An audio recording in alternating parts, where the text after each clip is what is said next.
My name is Sarah Martinez, and the last conversation I had with my father ended with him telling me I was dead to him. That was 20 years ago. I was 16, scared, and carrying a secret that would change everything. Today, as I sit in my car outside the small town diner where we agreed to meet, I can still hear his voice echoing in my mind.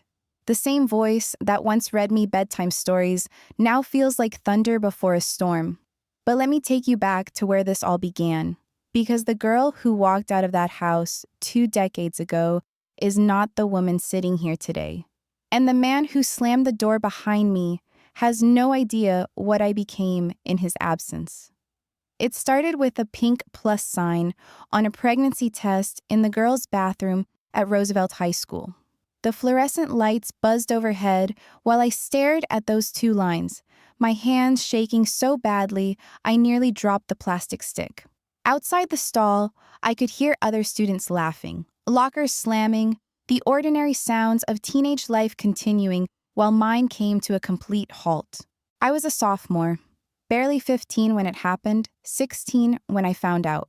My boyfriend Jake was a year older, worked weekends at his uncle's auto shop, and had this way of making me feel grown up and special. We thought we knew what we were doing. We thought we were invincible. We were wrong about everything. The father I grew up with wasn't always the man who would eventually throw me out. When I was little, he'd carry me on his shoulders at county fairs, teach me how to change the oil in our old Chevy, and spend Saturday mornings showing me how to use his tools in the garage. He was a mechanic by trade, a man who believed in hard work, family values, and that everything had its proper place in the world. But somewhere along the way, his love became conditional. It became tied to my grades, my behavior, my reputation in our small town where everyone knew everyone else's business. He started caring more about what the neighbors thought than what I needed. And when I needed him most, that caring became a wall between us. My mother was different. She was quiet where he was loud, gentle where he was rigid. She worked part-time at the local library, made the best apple pie in 3 counties, and had this way of humming old songs while she folded laundry. She tried to keep peace between my father and me, always smoothing over the rough edges of his temper, with soft words and patient smiles. The night I told them about the pregnancy will forever be burned into my memory. We were sitting around the dinner table, the same wooden table where I'd done homework for years, where we'd celebrated birthdays and holidays. The smell of my mother's pot roast filled the air, and the evening news played quietly in the background. My father had just finished telling us about his day at the shop, complaining about a difficult customer and a broken hydraulic lift. My mother was clearing dishes, moving with the practiced efficiency of someone who'd performed the same routine thousands of times. And me? I sat there with my secret clawing at my throat, knowing that everything was about to change forever. I waited until the dishes were done, until my father had settled into his recliner with a beer and the remote control. My mother was wiping down the counters, humming that same old song she always hummed. The normalcy of it all made what I was about to say feel even more devastating. When I finally found my voice, the words came out in a whisper. I'm pregnant. The silence that followed was deafening. My mother dropped the dish rag she was holding. My father's beer can hit the floor with a metallic clang, foam spreading across the linoleum like spilled secrets. What did you say? His voice was low, dangerous, the kind of tone that used to make me hide behind my mother's skirt when I was small. I forced myself to look at him, to meet his eyes that had gone cold as winter stones. I said I'm pregnant, Dad. The explosion that followed shook the walls of our small house. 20 years later, I can still hear the things he screamed at me that night. Words about shame and disappointment and how I'd ruined everything he'd worked for. Words about reputation and respect and what people would say. Words that cut deeper than any physical blow ever could. My mother tried to intervene, tried to calm him down, tried to remind him that I was his daughter and I needed help, not hatred. But her voice was lost in the storm of his rage. She reached for me once, her fingers barely brushing my arm before he stepped between us. If you want to act like an adult, he said, his face red with anger and something that looked like disgust, then you can live like one. Get out of my house. Get out and don't come back until you figure out how to fix this mess you've made. I remember packing my clothes into a duffel bag with hands that wouldn't stop shaking. I remember my mother standing in the doorway of my bedroom, tears streaming down her face, whispering apologies she didn't owe and promises she couldn't keep. I remember walking past my father on my way to the front door and the way he wouldn't even look at me. The last thing I heard before the door slammed behind me was his voice, final and unforgiving. You're dead to me. Those 4 words followed me into the cold night air, into the uncertain future that stretched ahead like an endless highway. At 16, pregnant and alone, I had no idea how I was going to survive. I had no idea that survival would become my greatest strength. The first few weeks after leaving home were a blur of couch surfing and charity. I stayed with friends when their parents would allow it, slept in my car when they wouldn't. I ate free lunches at school and saved every penny from my part-time job at the local grocery store.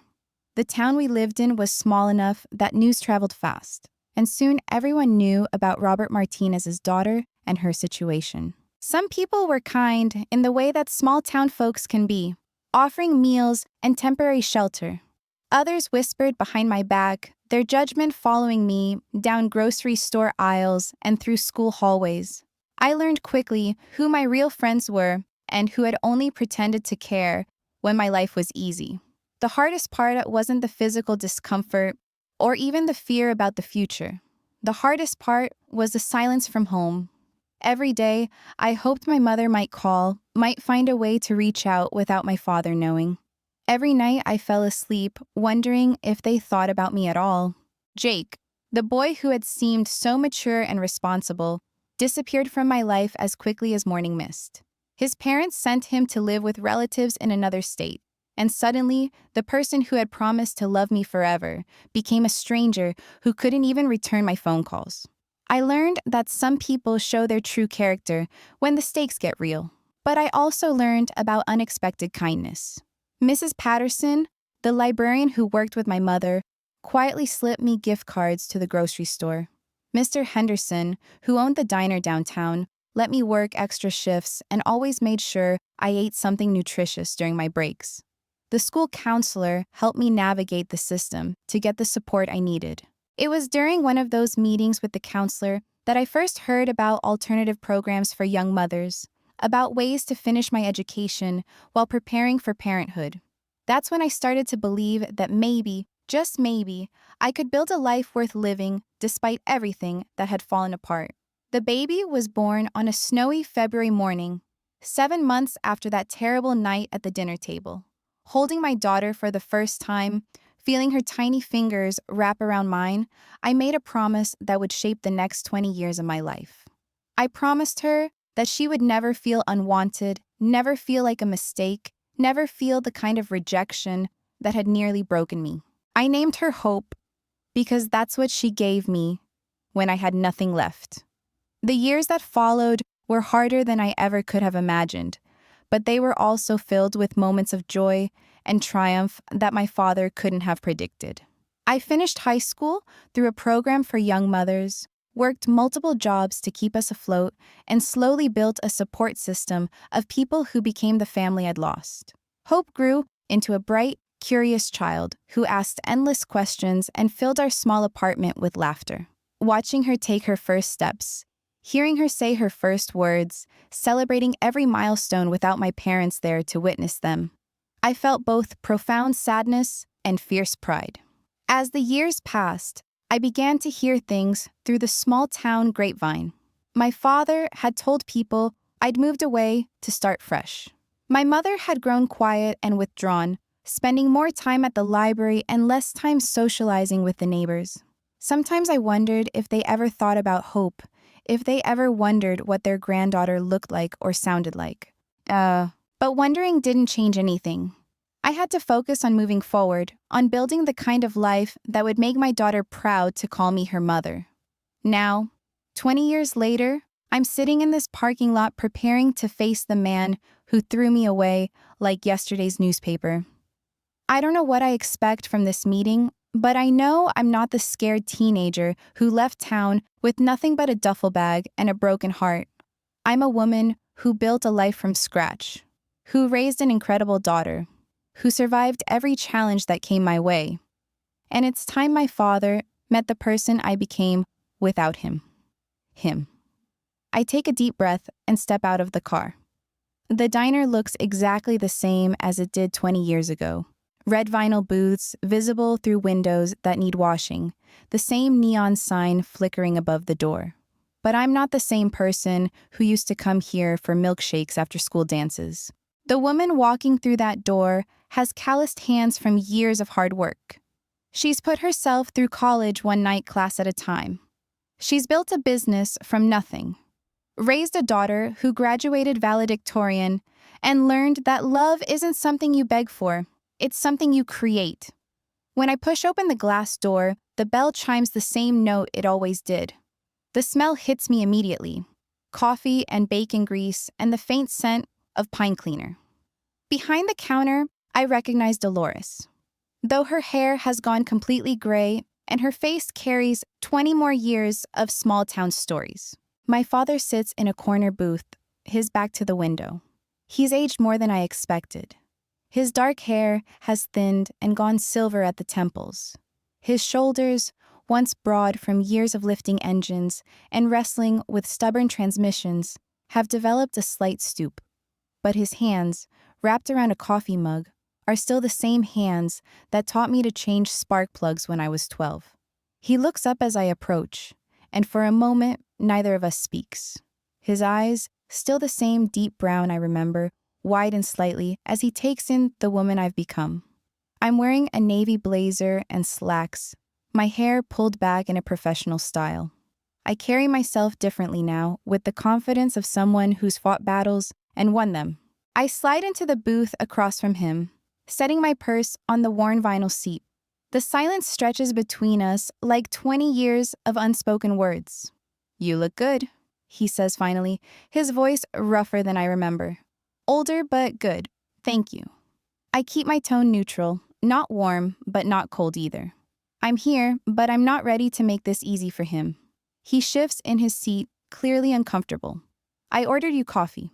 Black, the way you used to drink it." "I don't drink it black anymore," I tell him. "A lot of things have changed." He nods, understanding the weight behind those words. "Sarah, I wanted to see you because your mother, she's been asking about you, wondering how you turned out." The mention of my mother sends a familiar ache through my chest. "How is she?" "She's good. Retired from the library last year. Spends a lot of time in her garden now." He pauses, studying my face. "She kept a scrapbook, you know. Anytime someone mentioned seeing you around town in the early years, or when Mrs. Patterson would share news about you, she'd write it down." My throat tightens. She kept a scrapbook? 20 years worth. Pictures when she could get them, newspaper clippings when you graduated college, when you started your business. He looks down at his coffee. "She never stopped loving you, Sarah. Never stopped hoping you'd come home." "But you did," I say quietly. "You stopped." His jaw tightens, the same way it used to when he was trying to control his temper. I was angry, embarrassed. I thought I was doing the right thing, teaching you a lesson. "What lesson was that, Dad? That love comes with conditions? That family means nothing when reputation is at stake?" He winces at my words. "I was wrong, Sarah. I know that now. But at the time, I thought if I was firm enough, you'd realize your mistake and come back. Fix things." "Fix things," I repeat, letting the words hang in the air. "You mean get rid of my daughter?" The color drains from his face. "Is that what you did?" "No." I lean back in the booth, studying this man who once seemed larger than life to me. "I raised her. Her name is Hope. And she's the best thing that ever happened to me." He's quiet for a long moment, processing this information. "You kept the baby?" "I kept my daughter.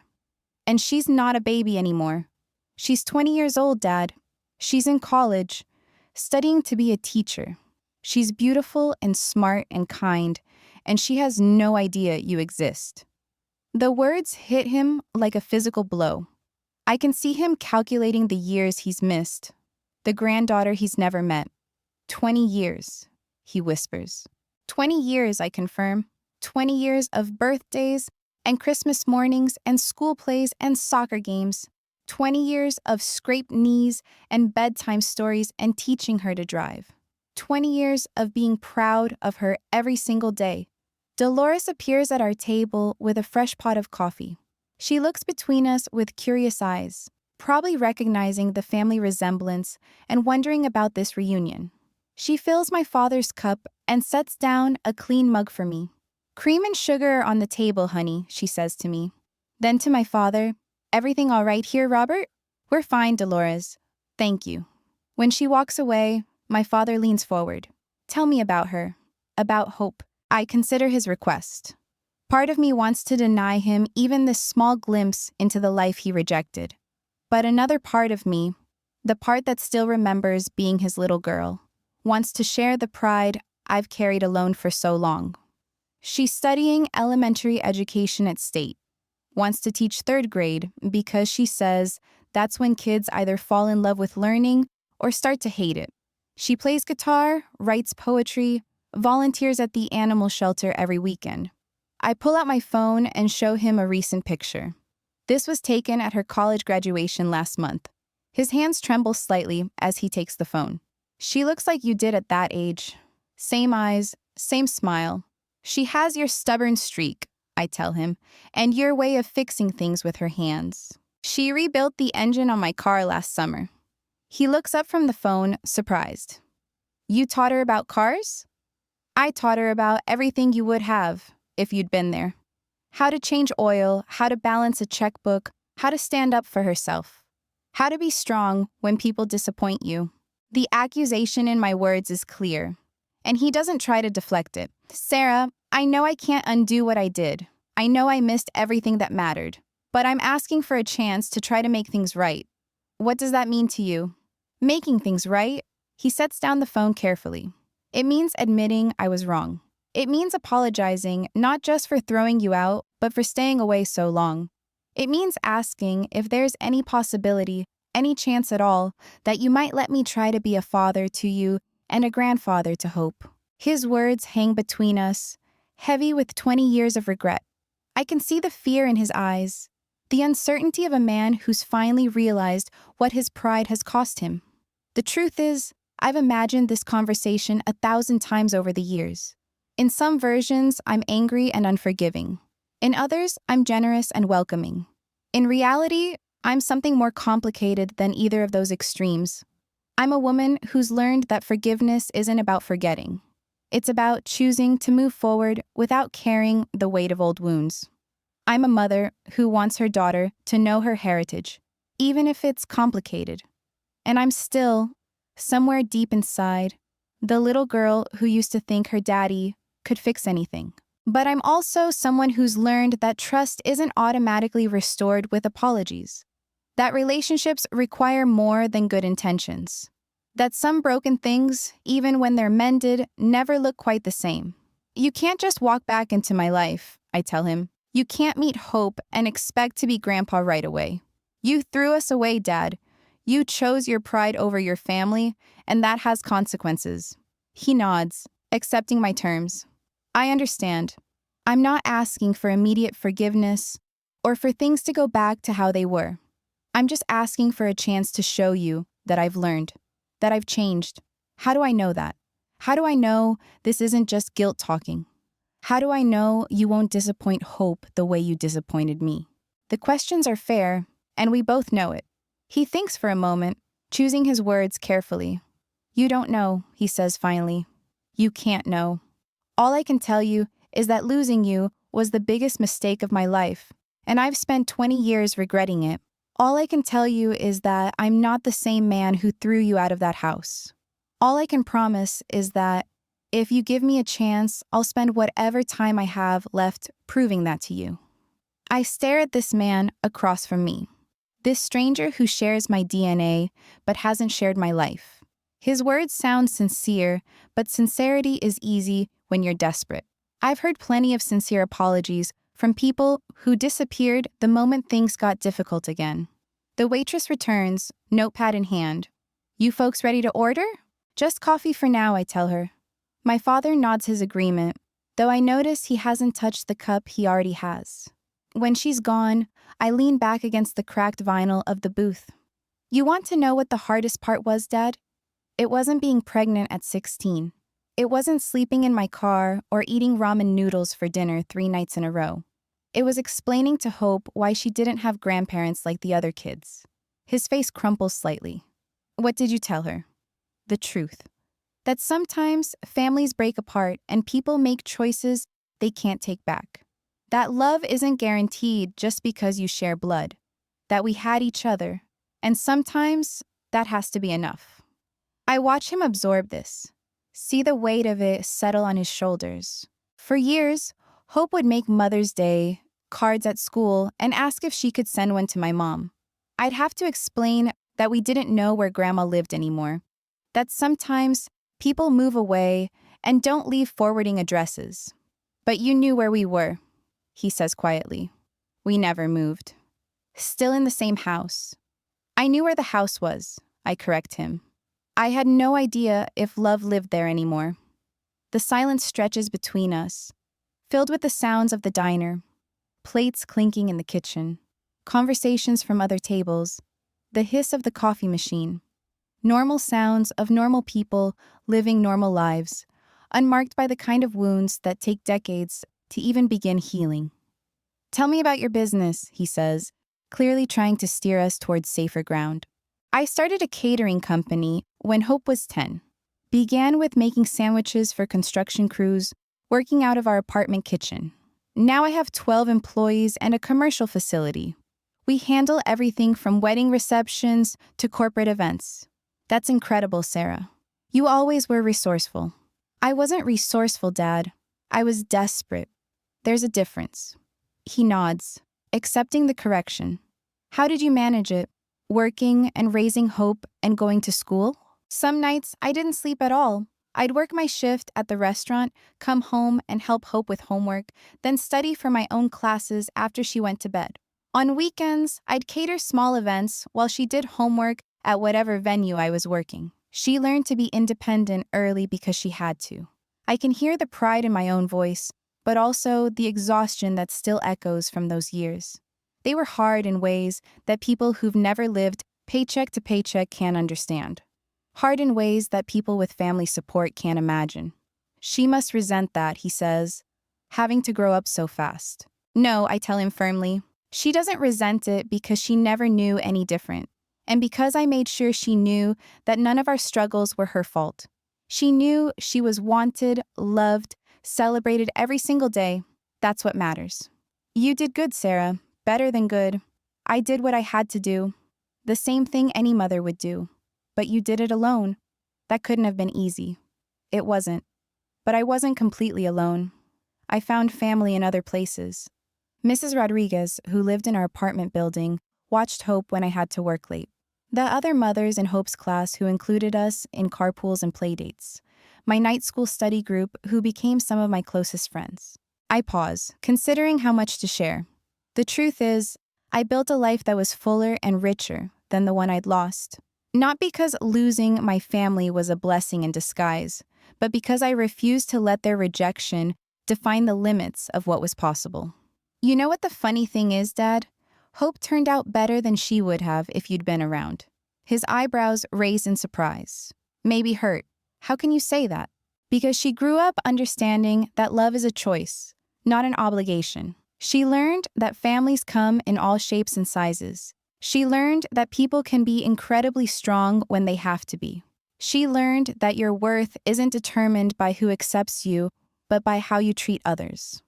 I lean forward, my voice gaining strength. She volunteers at the food bank because she remembers what it felt like to worry about groceries. She's studying to be a teacher because she wants to help kids who might be struggling at home. She's dating a young man who treats her with respect because she's never seen love used as a weapon. My father's eyes glisten. You're saying I would have ruined that. I'm saying your version of love. The kind with conditions and ultimatums would have taught her that she had to earn acceptance. That she had to be perfect to be worthy. and I couldn't let that happen. We sit in silence for several minutes. I watch him process this, see him grapple with the reality that his absence might have been a gift rather than a loss. It's a hard truth, but it's honest. I need to ask you something, I finally say, and I need you to be completely honest with me. Anything. If I hadn't become successful, if my business had failed, and I was struggling to make ends meet, would you still be sitting here asking for a second chance? He opens his mouth quickly, then stops, closes it, thinks. The fact that he has to think tells me everything I need to know. I don't know, he admits finally. I'd like to think I would, but I honestly don't know. I heard about your success through Mrs. Patterson. Your mother sees her at the grocery store sometimes, and she mentioned that you'd done well for yourself, that you owned a business, that Hope was in college. So you're here because I proved you wrong. Maybe partly, yes. He looks ashamed, but continues. I spent 20 years telling myself I'd done the right thing, that you'd probably struggled and failed and proved that I was right to be disappointed. When I found out that wasn't true, it forced me to look at what I'd really lost. At least you're honest. The waitress appears again. Last call for food orders. Kitchen closes in 10 minutes. We both decline, and she moves on to the next table. I check my watch. I've been here for over an hour, longer than I'd planned, but we're finally getting to the real conversation, the one beneath all the careful politeness. Mom never remarried, he says suddenly. Never even dated anyone else that I know of. Why are you telling me this? Because she blamed herself. For not standing up to me that night. For letting me throw you out. For choosing me over you when you needed her most. The words hit harder than I expect. I'd spent years angry at my mother for her silence, for her failure to protect me. But I'd also spent years understanding that she was trapped in her own way, caught between the man she'd married and the daughter she'd loved. She writes you letters, he continues. Never sends them, but she writes them.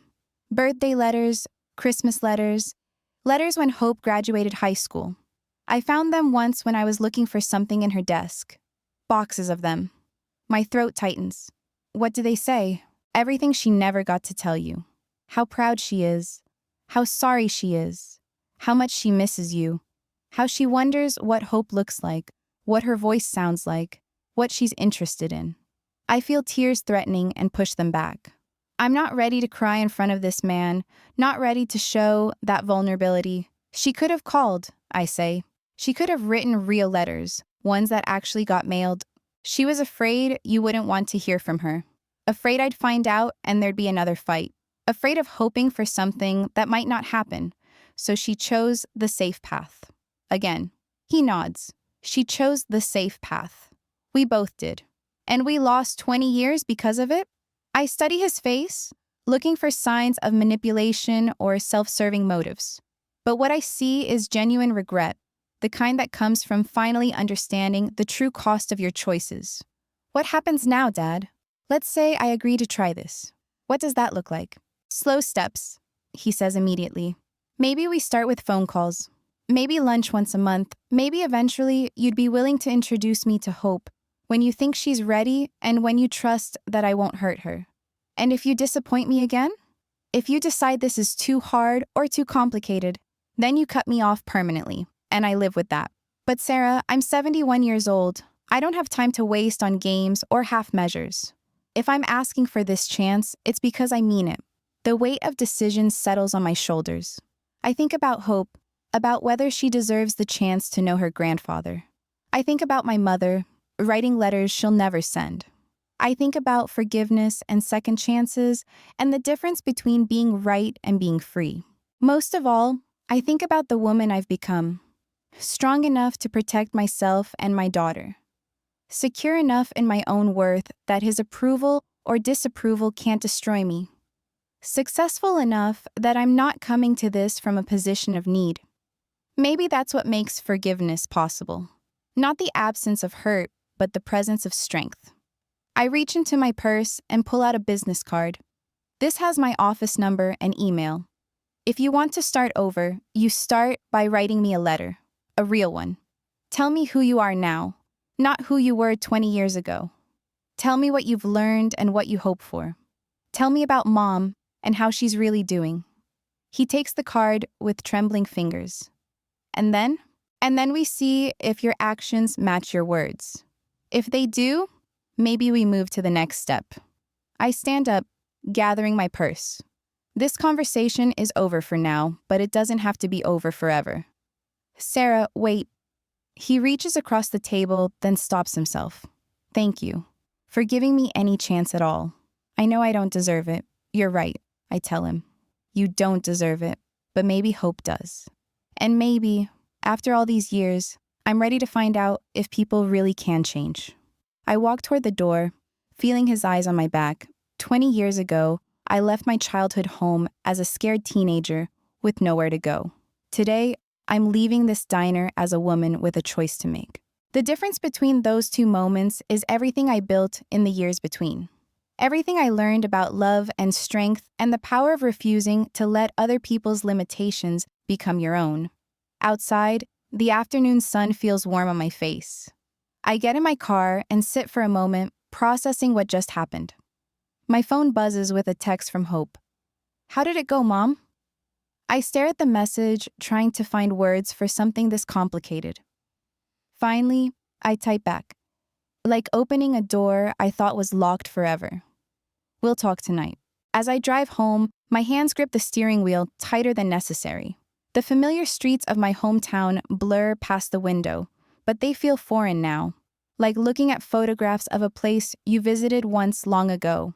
Every corner holds a memory I've spent years trying to forget, every landmark a reminder of the girl who left here with nothing but shame and determination.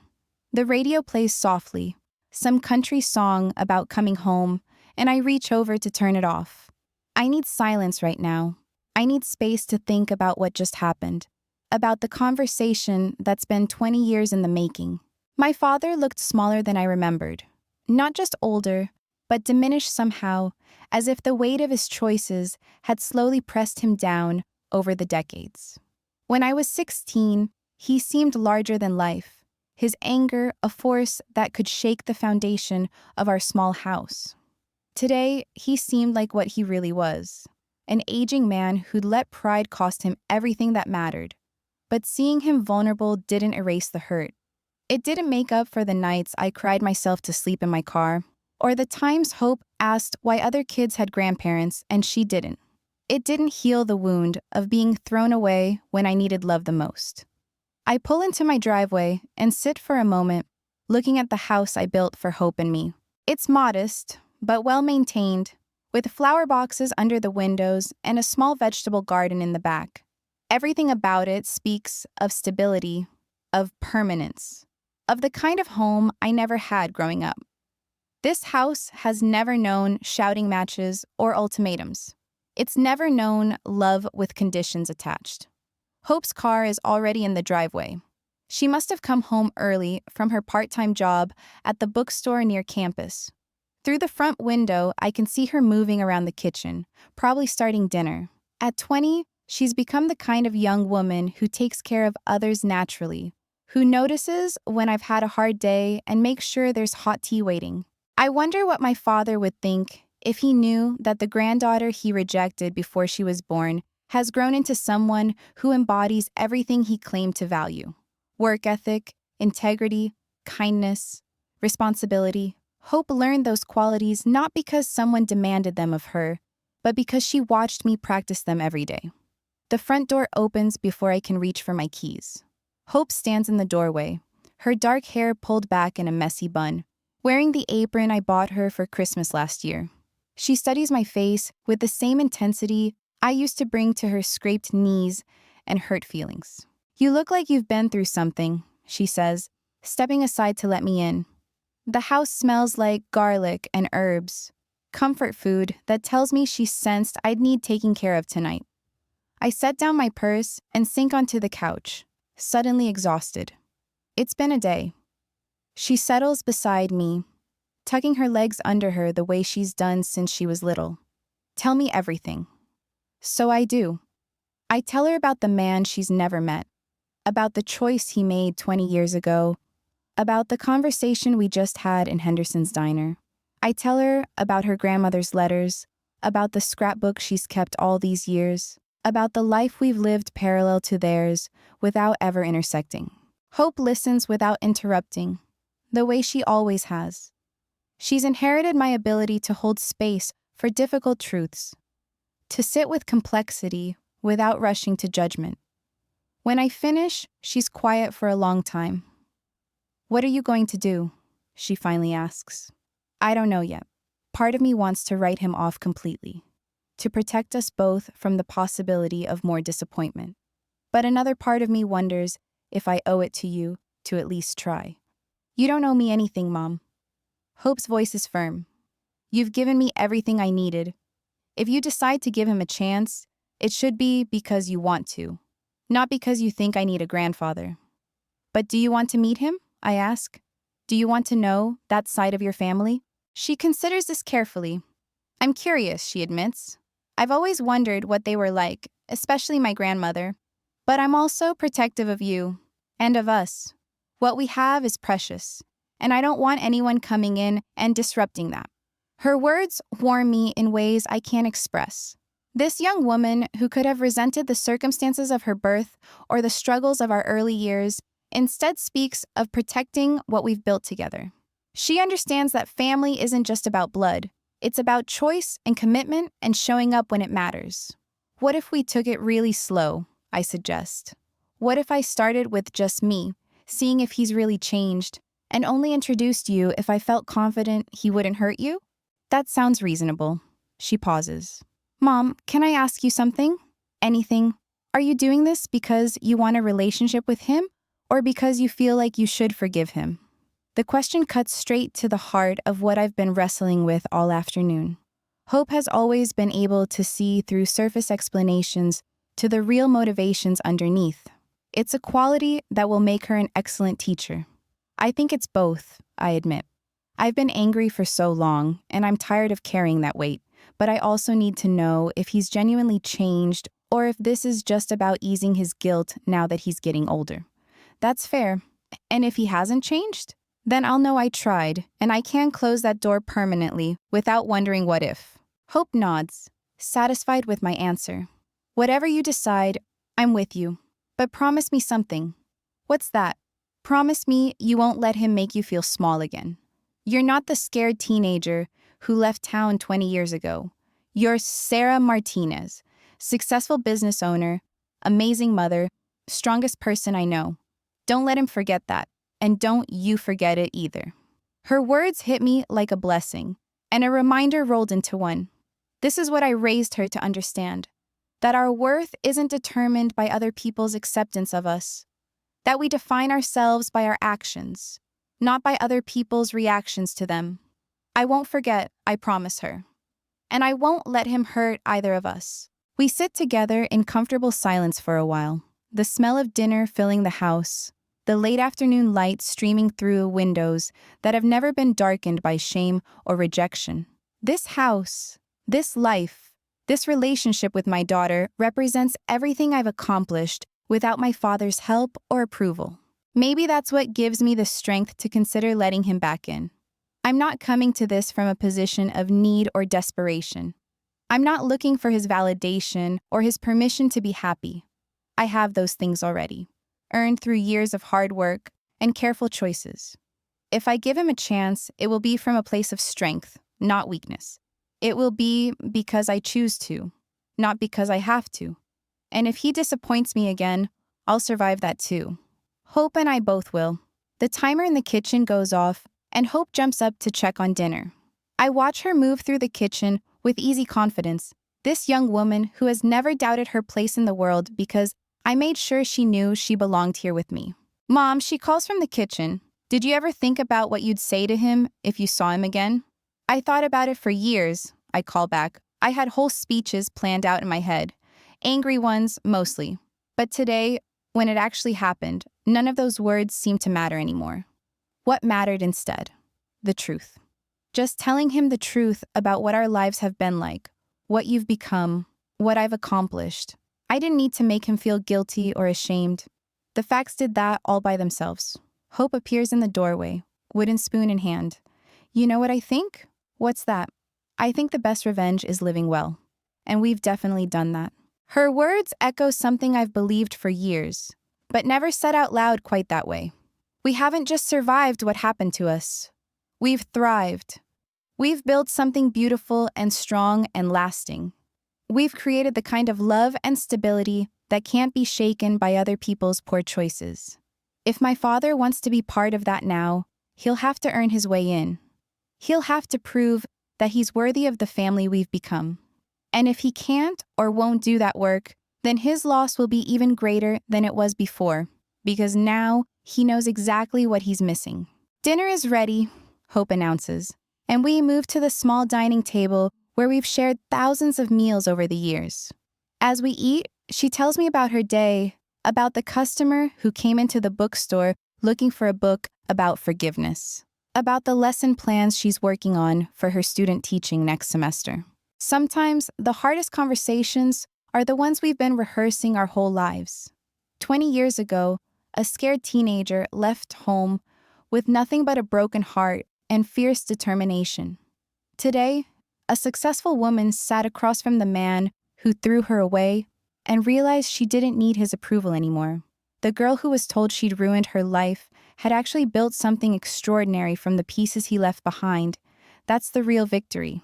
Not proving him wrong, but proving to yourself that love isn't something you beg for. It's something you create.